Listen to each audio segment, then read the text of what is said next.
of my favorite famous Ozarkers.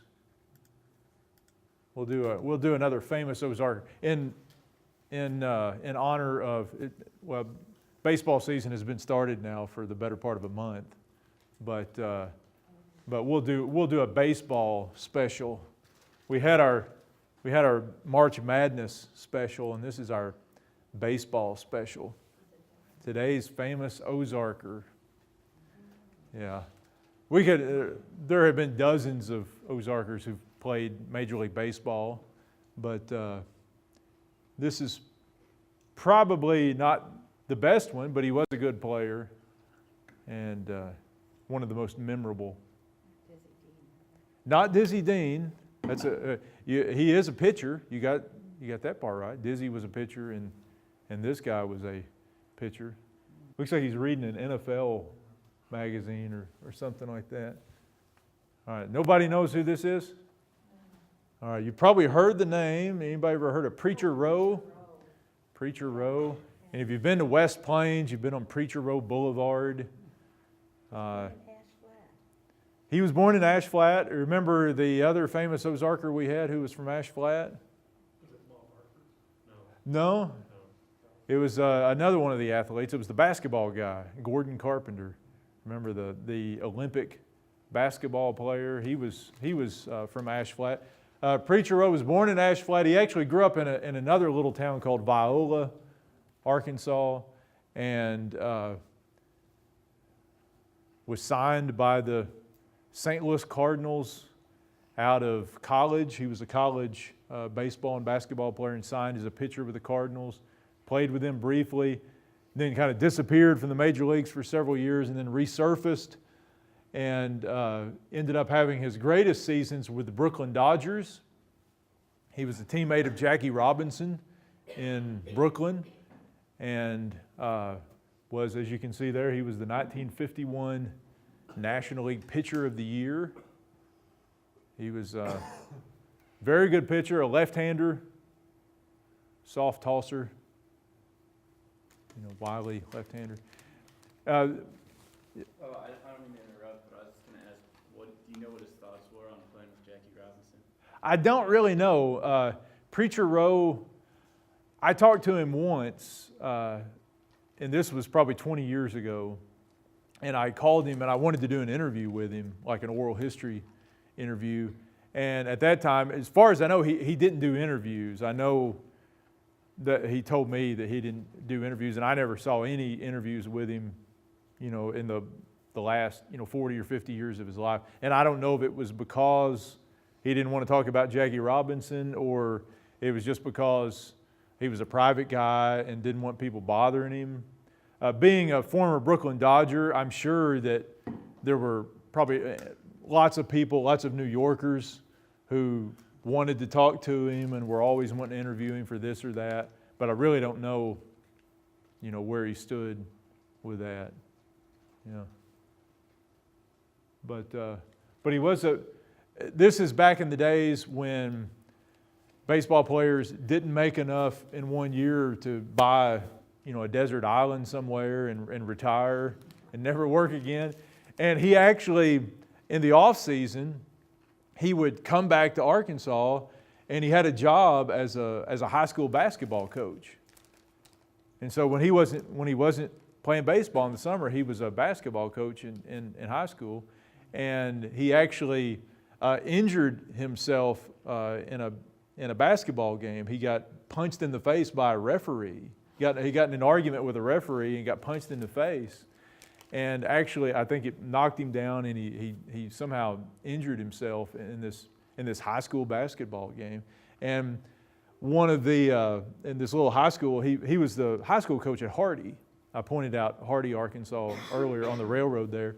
It's a little tourist town now, and one of the referees that he would often hire to come and referee his high school basketball games was another baseball player named George Kell. And George Kell is in the Hall of Fame. Yeah, he was a Detroit Tiger, third baseman for the Tiger, and then a longtime announcer, radio, color analyst for the Detroit Tigers.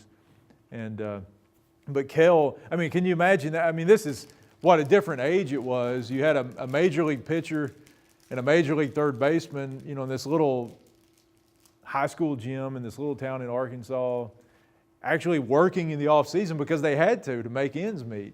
It's just a different sort of world than you get now. He got the pitcher of the year. He was 35 years old.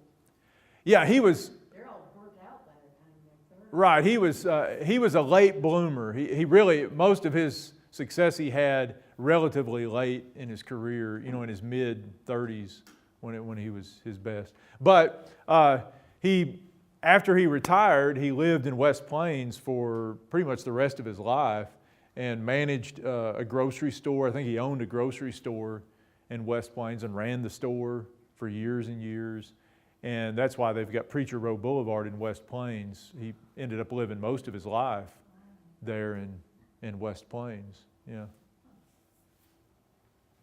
And he died the very first semester that I taught here at Missouri State. I remember driving to work one morning and they announced that Preacher Roe had died. And as you can see there, he was in his 90s when he died. Okay, so our word of the day, we've met Preacher Roe. Our word of the day is rising. That's how you say this, rising. You might know what a rising. It's a noun. I got another stumper, huh? Nobody knows what a rising is. All right, nobody's going to get rising. It is a boil. A boil? Yeah. Oh, is that where the guy bled to death? Yeah. Okay. There you go. Yeah. Yeah. It was. The guy, one of the characters in It Goes to the Ozarks, his brother tried to lance a rising off of his neck and I guess cut his jugular or something and he bled to death. And so that inspired the sample sentence up there. Except Sam didn't quite bleed to death; he just almost bled to death. But the character in the book actually met his demise during World War II, not on the field of battle, but from trying to cut a rising off of his neck. So that's a warning to you all. Don't let your brother operate on you. Yeah, go to the doctor, especially when your brother is not certified. But that's what a rising is.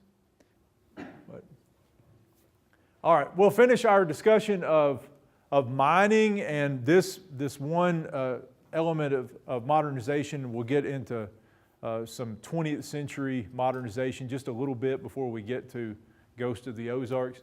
We've talked about mining in the eastern Ozarks, the old Lead Belt area, and in the tri-state area of southwest Missouri.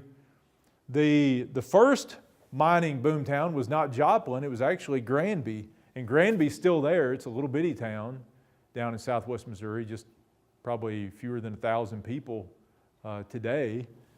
But at one time it was a mining boomtown, but it petered out by the time of the Civil War and never really caught back on after the war. After the war, it was Joplin where the great discovery was made of minerals and especially lead ore.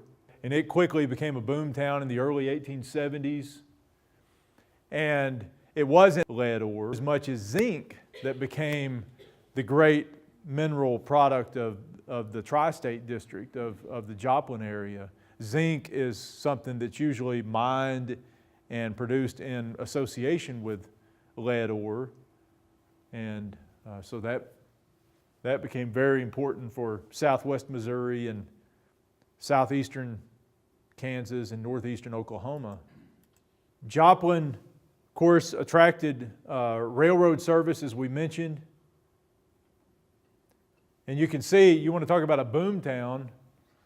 In 1870, at the 1870 census, there was no Joplin. There was just, a few scattered farms where Joplin is today. And by the next census in 1880, there were over 7,000 people living there. And you can imagine that Joplin was a wild mining boom town. You know, just all the images that conjures up of a boom town. Lots of taverns, probably lots of brothels. You know, that kind of an overpopulation of young single males. Lots of fighting. Regular killings, all that kind of stuff. And you can see by 1900 it had grown to be the fourth largest city in Missouri.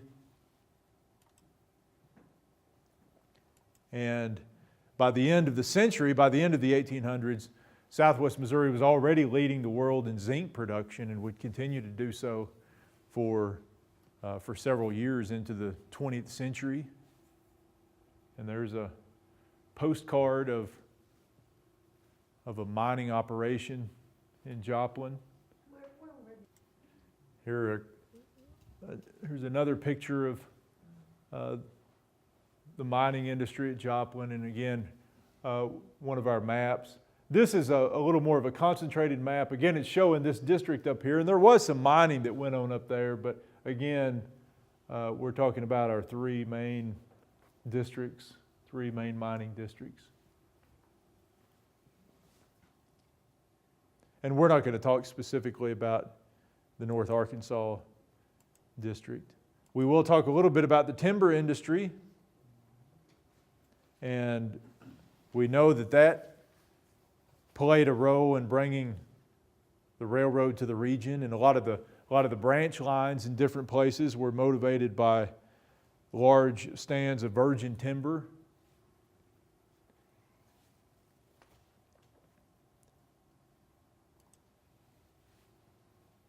And what is tie hacking? You remember from the film? Yeah, remember that the Shannon County film talked a little bit about tie hacking. I think even showed maybe a little bit of that.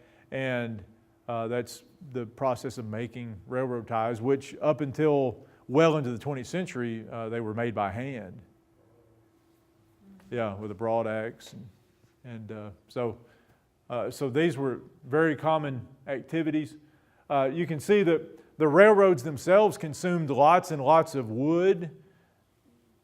Just the process of cutting all those ties for the building of railroad tracks consumed lots and lots of wood. When in southeast Missouri, where these great pine forests were, when the railroads came in and the timber companies first came in, it was people bragged that there was a 300-year supply of timber and stuff like that, but it didn't hardly last 300 years. It lasted, in most cases, less than 50 years before all the really accessible, good forests had been cut out in southeast Missouri.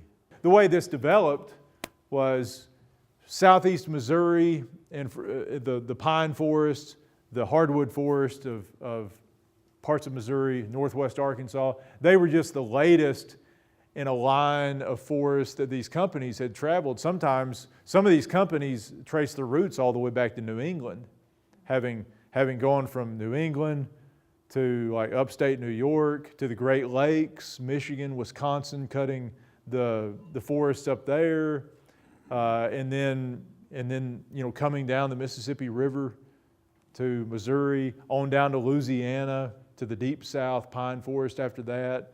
A lot of these were the same companies. They just migrated from one virgin forest area to the next, and cut out the really big companies got the easiest, most accessible trees and then moved on. I mean, they were after efficiency, spend as little money as you can, get the most profits you can, and then move on. And then there would be other smaller companies, or sometimes local mom and pop operations, that after the big companies left would come in and harvest the timber that was left.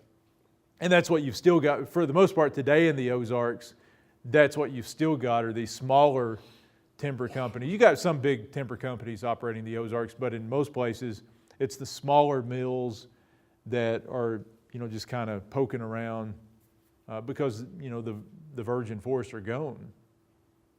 And they aren't coming back in our lifetime. They aren't coming back until people just completely quit cutting trees for, a couple hundred years and let them come back. But so those days are over, and that 300-year supply turned out not to be a 300-year supply. We know that we saw a little footage on the Shannon County film of cutting and floating these ties, hacking ties, and floating them down rivers. That was very common. Usually floating them down to the nearest railroad spot where they could be loaded onto railroad cars and shipped off to wherever they were needed. So the railroad's always involved in this somehow.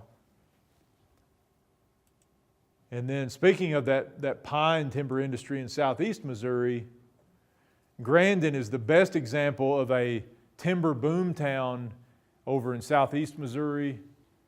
It was the site of a huge mill that cut pine timber on a branch, on a railroad branch, and it was founded by some businessmen, some lumbermen from Pennsylvania, who sent one of their guys into southeast Missouri to run the operation, and most of the profits were funneled out of the region, as generally happened with the timber industry and a lot of the mining industry as well. And you can see there at the peak of this operation in Grandin, Missouri, you had over 1,200 workers just in the mills alone, and that's not counting all the lumberjacks out there and the farmers who cut timber and sold it to the company.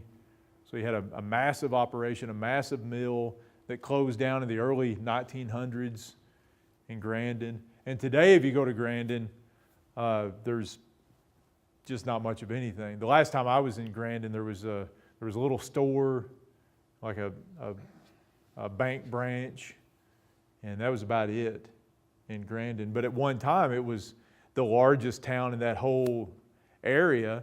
It was the first town in that whole area of southeast Missouri to get electricity. It had a brand new, it had a big high school, like a top-rated high school, big library, had a hospital. It was just, but it was all funded by this lumber company money. And once the lumber company up and moved its operation somewhere else, Grandin just pretty much folded, and it's been in a century of decline since then.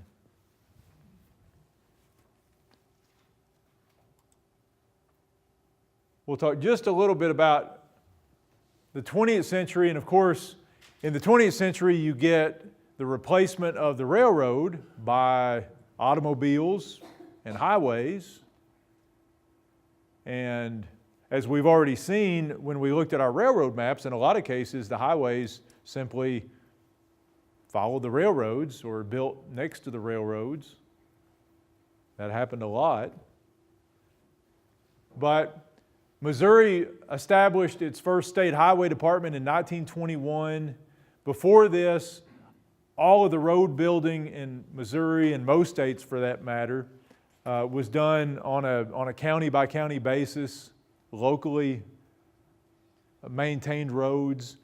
In the 19th century and into the early 20th century, the way that county roads were maintained was that every able-bodied adult male was expected to devote a certain number of days each year to road work.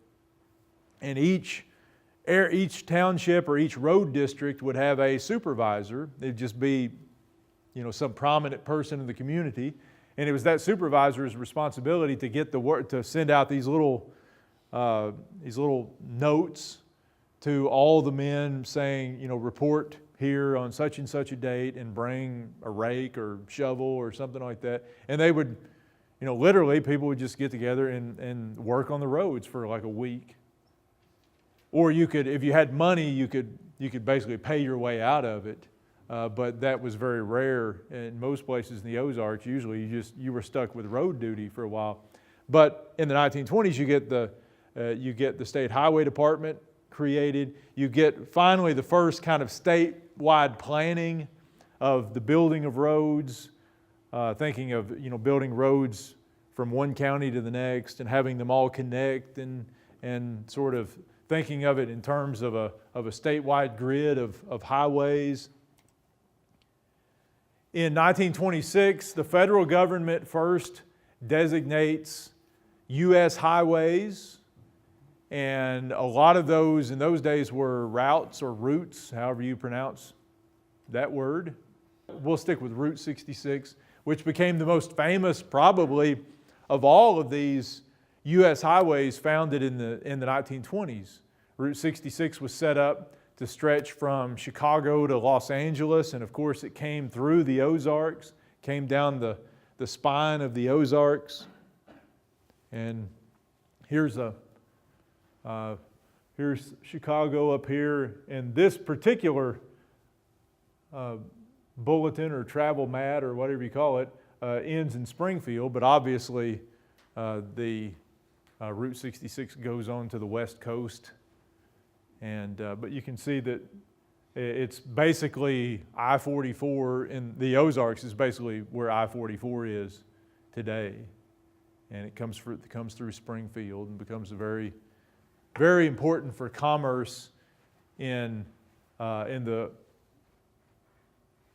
Ozarks, at least part of the Ozarks of Missouri. And then finally, in the 1950s, you get the creation of the Eisenhower interstate system. That's the federal bill that actually creates what we know as interstate highways today, and launches the most massive road building project maybe in human history. I'm not really sure what kind of scale that is, but certainly a massive road building project that was scheduled to be completed in the early 1970s, and a lot of it was finished by the 1970s. But of course, the interstate building process continues today. There are still highways that are sucked into the interstate highway system yet today, and we know that in the Ozarks, we've really just got the one interstate highway. We've got I-44. System is somewhat that's a public works project in human history. Is it the most massive public works project in human history? Yeah, I think that's probably right. Yeah, it's. I mean, it was just a tremendous boon to the American economy in so many ways, and part of the reason it's both a reflection and a reason for the great post-World War II prosperity of America in many ways. Yeah. So, and it comes to the Ozarks at least in a small way in terms of Interstate 44, which takes the place of Route 66, at least in Missouri. Here's a 1926 Missouri State Road map. And now, I can't read the legend, but a lot of these, according to the legend up here, a lot of these roads are actually going to be planned highways. It's hard to tell. It's the roads, the map is too fuzzy to really make out which ones are planned. But here's Route 66 here that comes down from St. Louis to Springfield and on. And then a lot of these roads down in here are really more planned roads in the 1920s. There were roads there, but they weren't. All of those roads down in the heart of the Ozarks would have been gravel at best, and probably a lot of them were just dirt still in the 1920s. This one's from the 1950s. And again, you get a little bit of the sense like we had with the railroad map, where kind of the one area of Missouri that's not as well developed in terms of roads, highways, is kind of this great southern part down in the Ozarks, south of what becomes I-44. Here's Springfield. So you still got the big road coming down the spine of the Ozarks, but you don't see any more really dark roads in here. So no big roads. A lot of little state lines in there. And then I think there's one more on here. And that's a 1970 map after I-44. And again, you can sort of see that the red roads are the U.S. highways. They're not state highways, they're the U.S. highways. And again, much of the Ozarks is free of U.S. highways. So there's still a remote quality to the Ozarks by 1970 that continues today. There's still large stretches of the Ozarks today where you don't have U.S. highways. You have smaller two-lane state roads and things like that. Some of the state roads are really nice. Highway 5, that's a really good state road. Again, it's a slow process of modernization, and in some ways, just like the railroad map, we can look at a more modern state highway map and still see that in a lot of ways the Ozarks tends to be the most rural, the least developed part of Missouri in terms of what's really the modern element of the 20th century, and that's highways and automobiles. Well, that's the charm of Ozarks back roads. You really don't know if you're trespassing or not as you travel through the region. On some farm, and a farmer came out, and I was like, turn around. Yeah. I don't know, I didn't look. Yeah.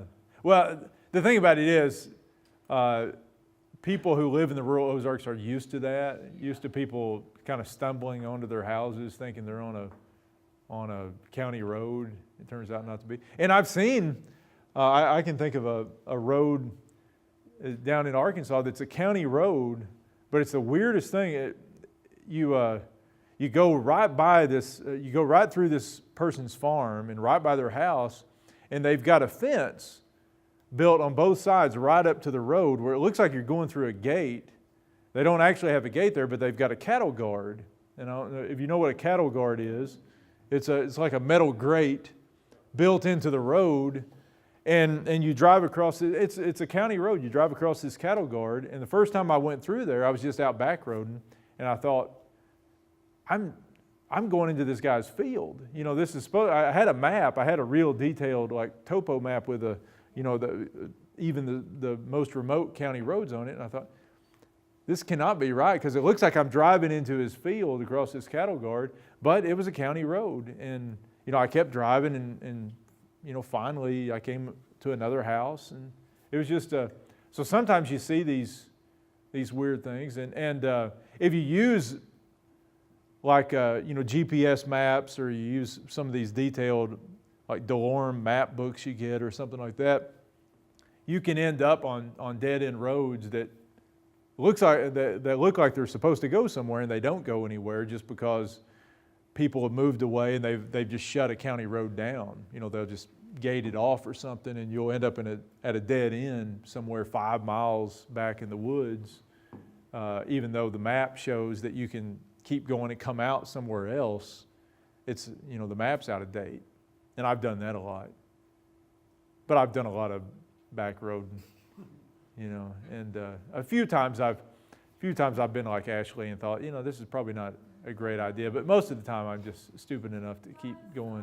Now, part of that is the process of naming roads, even little bitty gravel roads or dirt roads that probably don't go anywhere, comes about from the 911, implementing the 911 system in rural areas. You have, like in my home county, the county judge's office always had these detailed county road maps with county road numbers on them, but there were never any county road number signs. Up until 5 years ago, there were no signs almost anywhere. I mean, I don't know how any strangers or how the UPS guy got anywhere in my home county because there were no signs at all. There were just gravel roads, and the locals know where they're going, but nobody else does, and we don't care, if you don't know where you're going. And right, yeah, that sort of thing. And then a few years ago, they went to the 911 system where you had to have named roads so that first responders could find you, if your meth lab blew up or something like that, but we're a couple weeks away from that discussion. But, a dog bite or whatever, you get your leg baled up in a bale of hay. But yeah, a lot of the roads are really, really bad. And you think about it, these are counties that don't have much money. Some of the counties have, a lot of the land is owned by the federal government because in counties where you have like the Mark Twain National Forest or the Ozarks National Forest down in Arkansas, you got lots of land that doesn't really generate tax money locally, and so they don't have much money, and they may only be able to afford to grade a road, 2 or 3 times a year, and that's not going to keep a road in very good order, and they certainly can't afford to put gravel on them. They had gravel on them probably at one time, and it all washed away because they're all on the side of a hill or something, and so you get some really bad roads. So it was 911. So many of these people got long driveways, the Rosebud Lane, Yeah. It was 911 that told them to do that, huh? Yeah, my understanding is some counties had already done that, but in the particular county, in Ozarks County where I'm from, that's what motivated the county to put up the road signs, which they just did a couple of years ago. We had no county road signs until just a couple of years ago. I see them all over Greene County. Yeah, well, Greene County's the most prosperous county of the Missouri Ozarks, and so they're more progressive, and they're certainly ahead of the curve. You get out into, like we were talking about, Douglas County or Wright County or Ozark County or somewhere like that, and out into the real Ozarks, you might call it, and then things get different. That's where you don't always have the money for upkeep and certainly for signs and all that kind of stuff. Yeah. All right. Any other questions or comments before we turn our attention to Ghost of the Ozarks and the idea of the exceptionalism of the Ozarks? All right. Let's tell you what we'll do. Now, when I get this up on Blackboard, probably I'm going to put this up there without the 3 Missouri maps on it. Those are huge files, and it's already a big PowerPoint presentation with the pictures and stuff on it, but if I leave those 3 maps on there, if you've got relatively slow internet service, it may take you a week to get this thing pulled up. So probably what I'm going to do is just take those off before I put it on Blackboard because they're really big.